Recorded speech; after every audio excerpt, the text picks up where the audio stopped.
Finally চলে এসেছি সেই বহু প্রতীক্ষিত গ্যাংটকে এমজি মার্গ। এই যে মহাত্মা গান্ধীর স্ট্যাচু।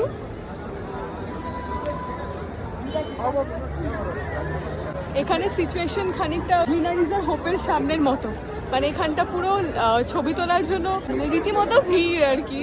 এতদিন খালি মানুষের ভিডিওতেই দেখেছি এই জায়গাটা, এত ভালো লাগছে না এসে।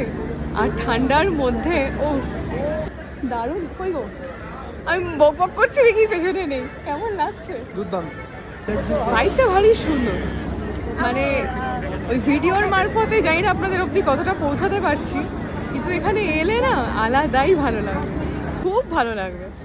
মেলে হাঁটতে হাঁটতে পা ব্যথা করলে এরকম বসারও সুন্দর জায়গা রয়েছে। ক্রিসমাসের জন্য এই স্টারগুলো বোধহয় অ্যাড অন, বাকি এই গার্ডেন এরিয়া এই মাঝখানটা বোধহয় এরকম সাজানোই থাকে, কিন্তু স্টারগুলো সারা বছর থাকে কিনা আমার ঠিক জানা নেই। বসবে? হ্যাঁ বসো।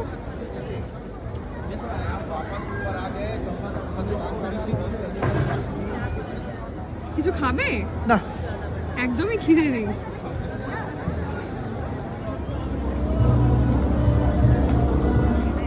এখানে টুকটাক প্রচুর এরকম সুভেনিয়ার শপ রয়েছে, শীতের জিনিস, মানে শীতে পরার জন্য গরম গরম জিনিস সবই রয়েছে। মুদির দোকানও আছে। ও মা, তাই তো। হ্যাঁ, চা, চিনি, মুদির দুধ, দোকান। জল। আবার দর্শকর্মাও রয়েছে, দেখো এই যে ঠাকুরের জিনিসপত্র, দর্শকর্মাও রয়েছে সব। আর উপরে খুব সুন্দর সুন্দর ক্যাফে রেস্টুরেন্ট সব রয়েছে। এই যে হিমালয়ান কিচেন।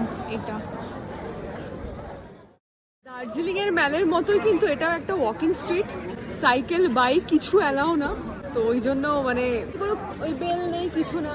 আমাদের দার্জিলিং মেলের ওপরে দেখবেন অনেকে যারা লোকাল মানুষ সাইকেলটাকে বা বাইকটাকে হাঁটিয়ে হাঁটিয়ে নিয়ে যায়, বাট এখানে সেই রকমও কাউকে চোখে পড়লো না, শুধুই মানুষ হাঁটছে। চলে এলাম টেমি টি হাটে, এখানে চা বিক্রি হচ্ছে। মেলে দাঁড়িয়ে গরম গরম সেকেন্ড ফ্লাশ দার্জিলিং টি। না, এটা টেমি টি না, সরি এটা দার্জিলিং টি নয়, টেমির বাগানের চা। ভালো লাগছে খুবই। একটুখানি চিনি দিয়েছে এটার মধ্যে, তো ইদানিং তো আমি চিনি ছাড়াই খাই, আর একটু মধু হলে ভালো লাগে, বাট এখানে তো মধু ছিল না, তো সামান্য চিনি দিয়ে দারুণ লাগছে। এখানে যেটা দেখলাম, প্রথমে চা পাতাটাকে বেশ খানিকক্ষণ ভেজালো, ভিজিয়ে অর্ধেক কাপ মতো সার্ভ করলো, তারপরে আরেকটুখানি চা পাতা দিয়ে জাস্ট একটুখানি গোল্ডেন কালার আসতেই এটার সাথে মিশিয়ে দিল, তবে গিয়ে এরকম একটা খুব সুন্দর একটা ব্রাউনিশ টোনের গোল্ডেন কালার হয়েছে। ইউনিক লাগলো মেকিংটা।